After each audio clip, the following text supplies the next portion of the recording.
Everybody, welcome back to the Metal Mill 52 Workshop. In this week's episode, I'll be talking about the motor and that I got it wired up and I made the pulley. Those are the main segments that you'll see in this episode. The only other thing I accomplished this week that's fairly significant was the split cotters. These castings, this one and the one for the motor here, still had the brass split cotter crazy glued in place. So I just heated them up using a heat gun and pulled them out, and I split them, and I've got them installed with some 5/16 24 studs, and I put the ball handles on just to see how it looks like. Actually, I had to make a spacer for this one, so that'll work out real fine here. Let me show you the motor running. Really pleased with how that came out. It's a 3,000 RPM motor, so it's going to be really nice. So there's about a 4-minute segment talking about wiring and so forth, and then there's several segments of machining the actual pulley. The next things that I'll be working on throughout this week, starting today I guess, while I've got the 20-degree angle set on my lathe, is to make some arbors. This is maybe not such a great representation of it, but these are some of the wheels, the actual grinding wheels that came with the castings. I was so fortunate that Mr. Bear's son included those. Looks like these all have about a 1/2-inch hole in them, so I need to make an arbor that has that 20-degree cut in it, the bevel cut, angle cut, whatever you want to call it, like these collets, these Sherline WW collets, because that's how I machined the taper of the spindle. So I'll need to make some arbors that will bolt on and allow me to mount these grinding wheels. So those would be pretty straightforward. I think all of those have a 1/2 inch. These are the originals that came with the set, and they look like really nice little grinding wheels, not too heavy. And these are some others that I've had throughout the years. I showed these in a previous video, and I will have to make a special arbor for this.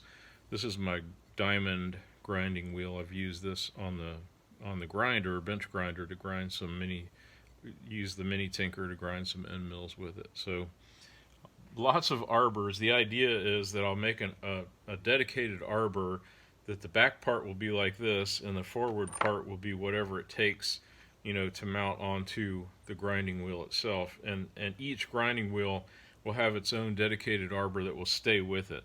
And that way you can just put it together, when it's time to change grinding wheels, just plop it in there like that, tighten it down, and when you pull it out, you're done. So that's the game plan, and I hope everybody's having a good week.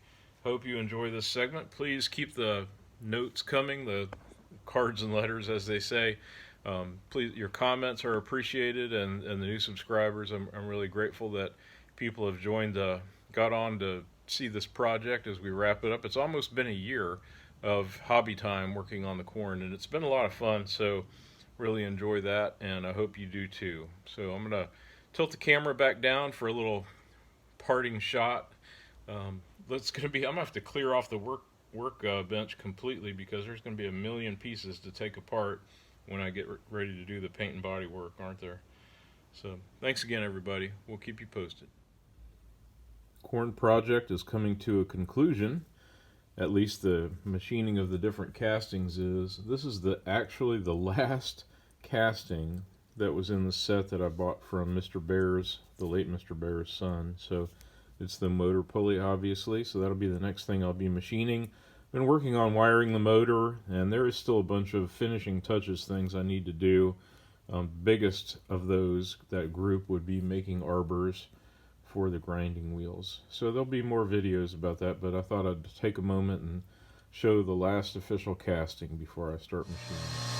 For drilling through the stainless steel, I marked out my holes, and I just bolted the plate down to a piece of wood. That's the nice thing about something like this.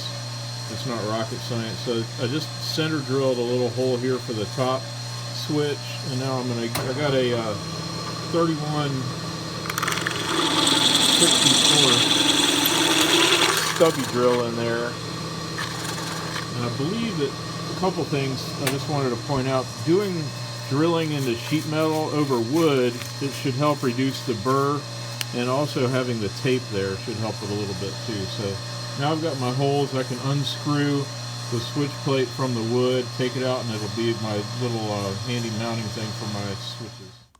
Hey folks, just thought I'd show the wiring, the motor that I'm using.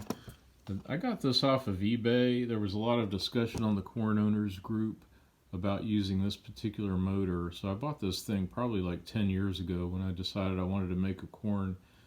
It's an 8 horsepower, 3000 RPM AC motor, and it's very lightweight. Pick it up easily with one hand. And what's weird about it though, or unusual to me anyway, it's a 4-wire motor. So this burgundy one is actually the ground, believe it or not. But these other 4 wires are for the black and the white are the power leads, and the brown and blue are for the reversing. So anyway, I've just spent time wiring this up, and you want to have it reversing. The book talks about this, and because you want the grinding stone to be making downward contact on the part that you're grinding. So depending on how you've got your grinding set up, you want to be able to reverse the wheel. So long story short, I got these parts at Home Depot.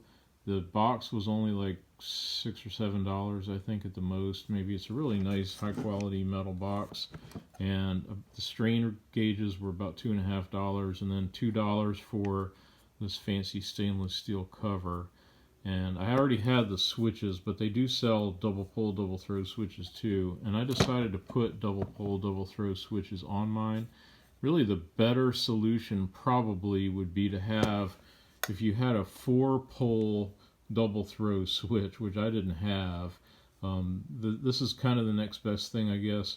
I consulted with a friend of mine, Chuck. Thank you, Chuck, who is very knowledgeable in electricity and so forth. And we came up with this as probably the best idea. I'm using this double pole, double throw switch as my on-off, essentially. And as long as this is in the off position, then there's no power going to any of the windings.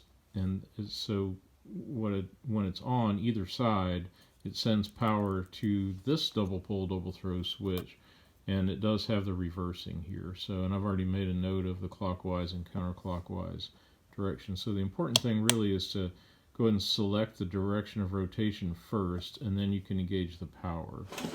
So it runs nice and quiet, smooth. Very happy about that. Go ahead and cut it off. Let it wind down, and then switch the direction and power on. So thanks again, Chuck. I appreciate your help with figuring this out, and I'll look forward to getting this thing wired up.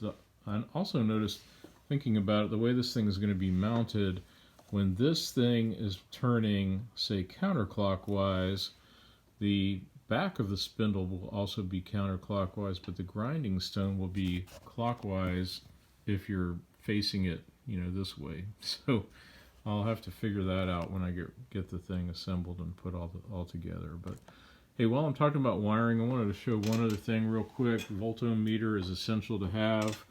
I use an old a plastic coffee can to store my excess supply of wire. And then I have a fishing tackle box that I use. I keep my cutters and crimpers and some of the testers and so forth in there, and the extra wires and extra parts. I had an old pickup truck that I rewired, and I've got a lot of excess parts from that. But having a tackle box or something like this is pretty handy for that purpose, for keeping all your electrical stuff together. I'll show you to the top of it.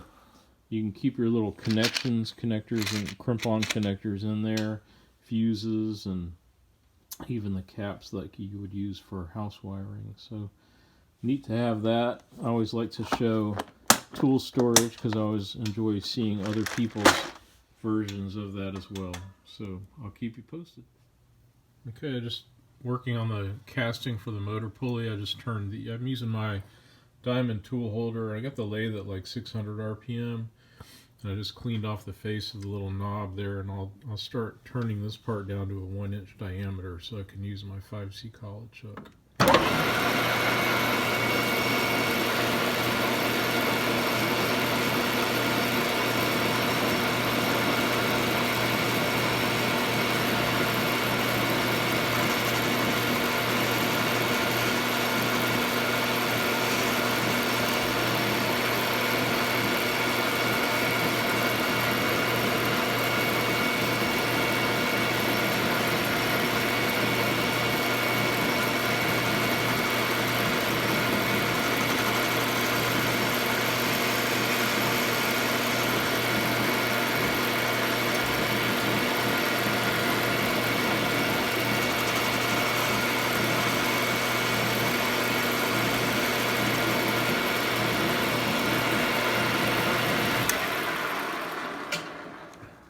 like the diamond tool holder for these softer metals like aluminum, brass, and bronze.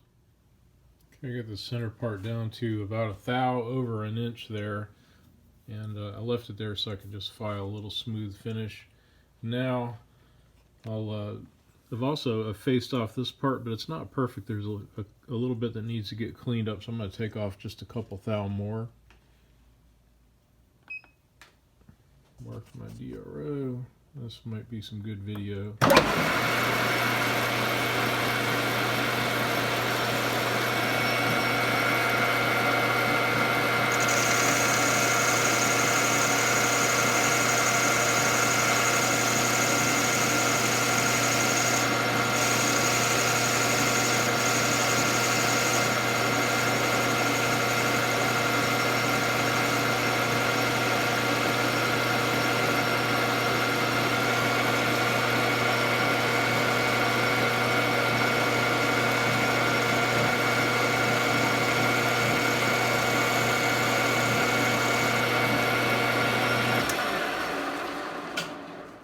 That was 3 thou. We cleaned up almost everything, so I'm just going to leave it there. Looking good.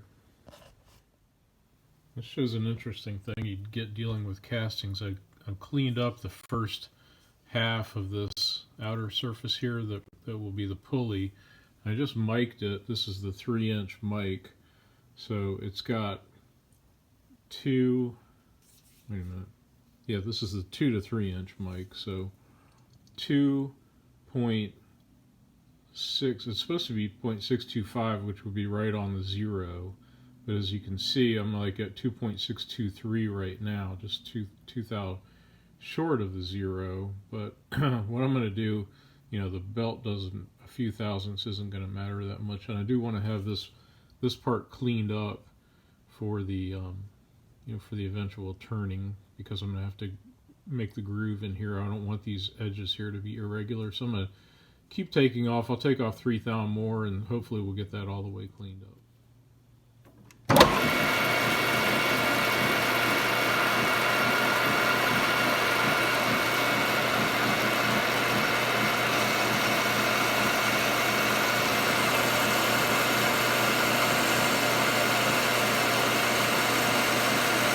Set a 0 where the jaws are on my z-axis on my DRO, so I'm about 5 thou short of that right now.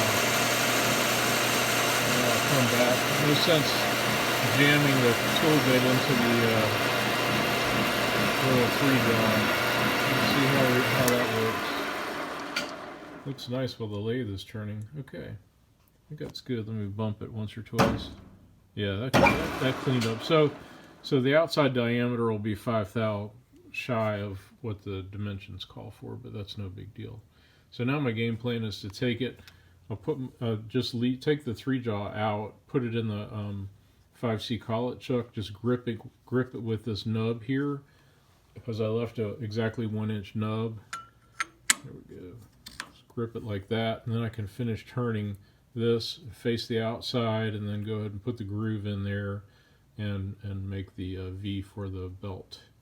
The only thing after that will be to center drill it. I'm going to do that, do all the remaining operations while it's held in the 5C collet, and then take it over to the mill and drill and tap a hole for the set screw.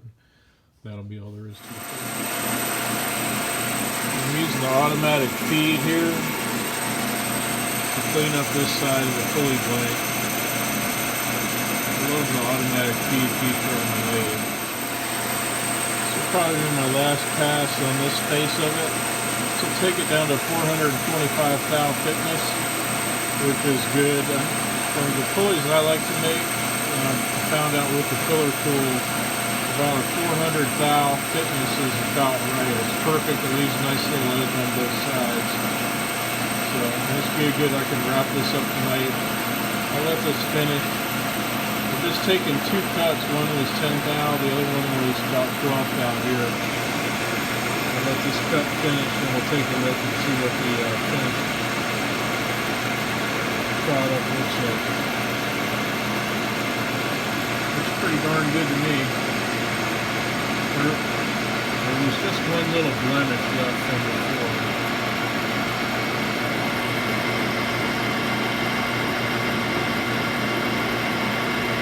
Alright, perfect. There. And run the power control left-handed. Okay, that looks pretty darn awesome right there. Let's see. And this, the reason this looks, I got this down to a perfectly even thing, then I ran the file across it. That's why that looks a little messed up.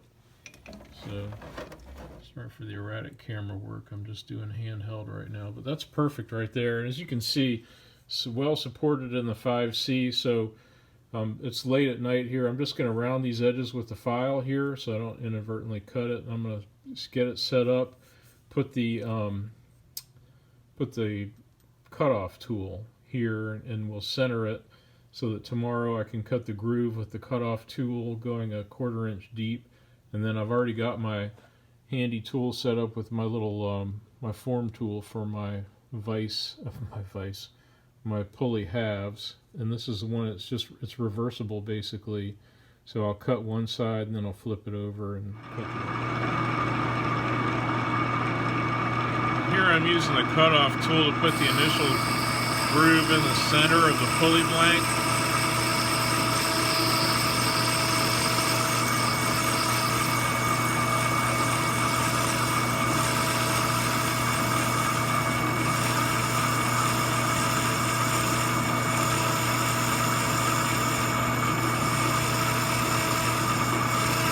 Using tap paste for lubricant. Cutting a little faster than you normally would for a cutoff tool because this is aluminum. It's making a nice cut. Try to bring it around for a little bit better view.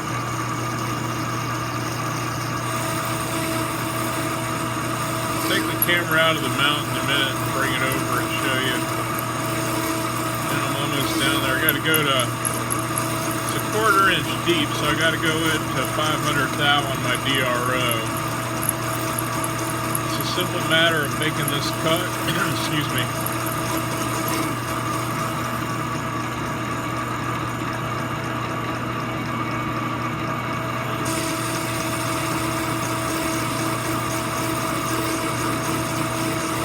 And then I can just use the form tool to shape the grooves.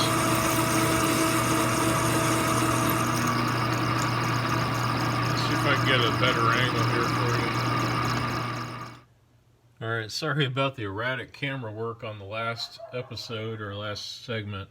Maybe I won't even include that because this is a far better setup, I think. So I've cut the center groove with my cutoff tool. Nothing like rocket science there at all. Now I'm going to use the form tool that I showed. Let me pull that out a little bit. And it's just kind of, it's fun. It's kind of like doing an Etch-a-Sketch thing. You go cut a little bit deep and then widen it out a little bit. So let me cut this half and then I'll show you. I'll flip it and do the other half. Here we go. Put a little tap paste on. A side cut. Now I'm twisting the hand wheel in.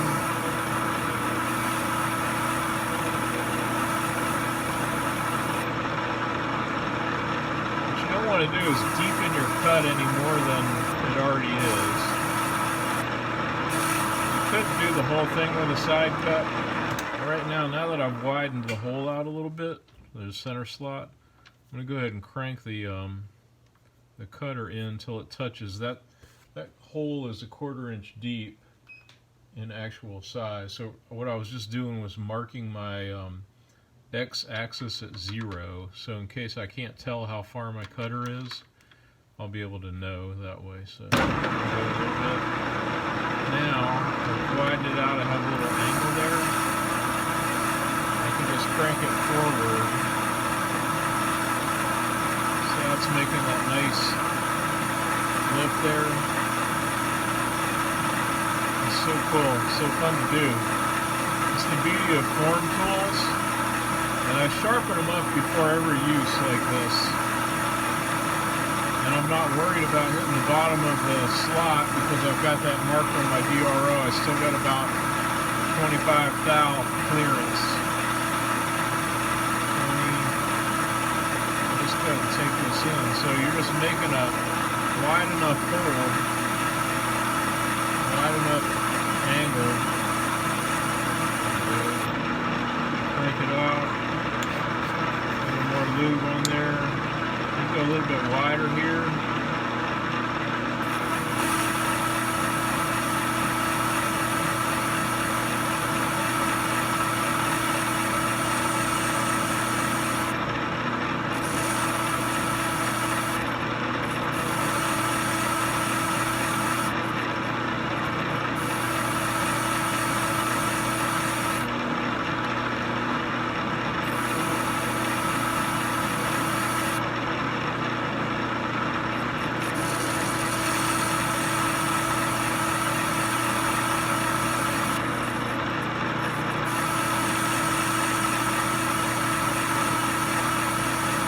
Widen it out and blend it in. You can do the final shaping with a file if need be, especially with something like a steel pulley. You might want to file it or use some sandpaper on it to get this as perfect as I can before I flip the cutter around. And the idea is I don't want to get too thin of a knife edge right here on that side, or on either side for that matter, because I'm going to round that with a file. As you can see, it's probably a good 1/16 of an inch.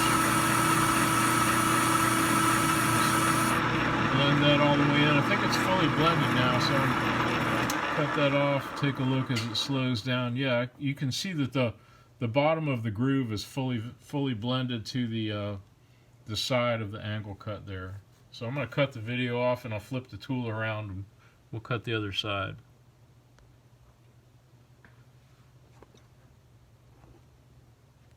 If I can turn that on. Now we have the tool flipped around and I'll just start cutting. I'm not going to film the entire process, but just in case you're interested in seeing what it looks like doing it both sides. Same deal, go in and cut the side out a little bit. The Z-axis control. Now I'm using the cross slide to crank the cutter in.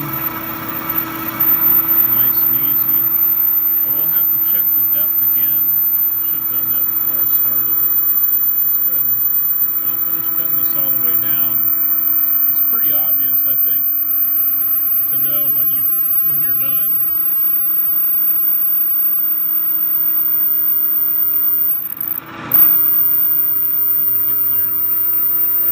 Because I want to set the depth. I don't want to cut too deeply here.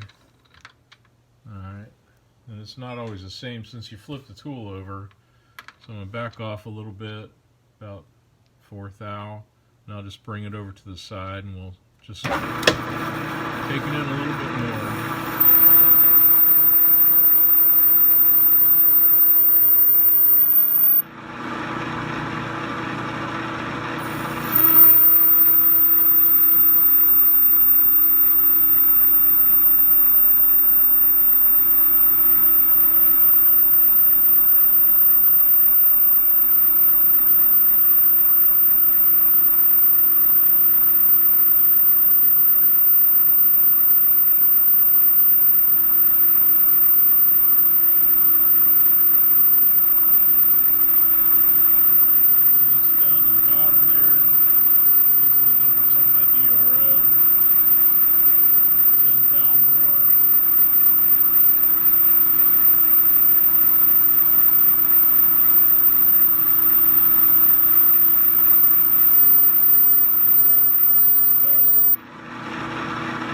Pretty good. We'll widen that out just a little bit.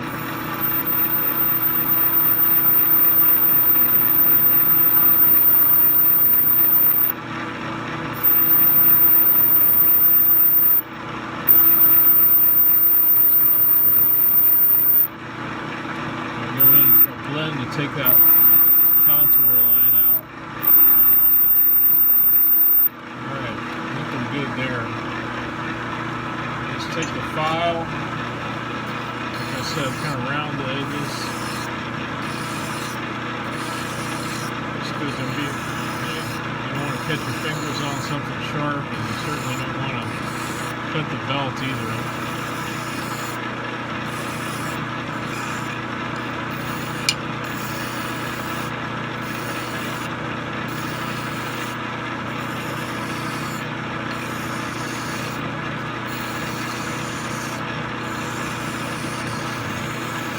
Since I glued the whole surface with the Sharpie marker, so when the blue's all gone and I got nothing but a shiny surface, I know I've rounded off, removed a little bit of metal all the way around. So there you have it. Alright, I'm going to take a little bit of a little sandpaper to that, just to put a final finish on the groove and everything. And the next thing to do will be to drill and ream the hole for the motor shaft, and then drill and tap for the set screw.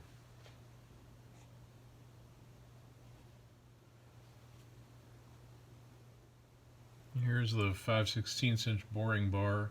Just notice that these, boring bar, reamer, this is actually the 1 thou oversize, and I just noticed these are made in Bosnia, so about that.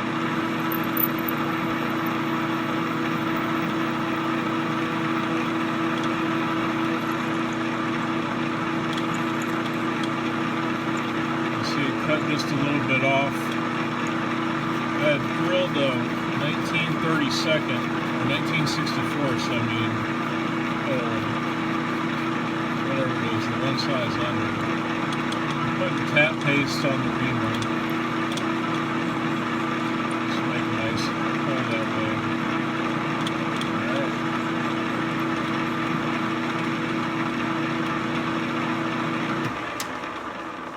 Now we have a appropriate sized hole for the motor drive shaft. Alright, here's the finished motor pulley with the 5/16 inch hole ream through it. I need to deburr there, and then we'll drill and tap a 1024. We'll take it over to the mill and drill and tap a 1024 hole for a set screw over here on the front side there. But I'm real pleased with the way it came out. I think it'll be just right for the purpose that we need it for. Part of the reason that I wanted to use the 5C chuck is there's a few things that I need to do to finish up the base.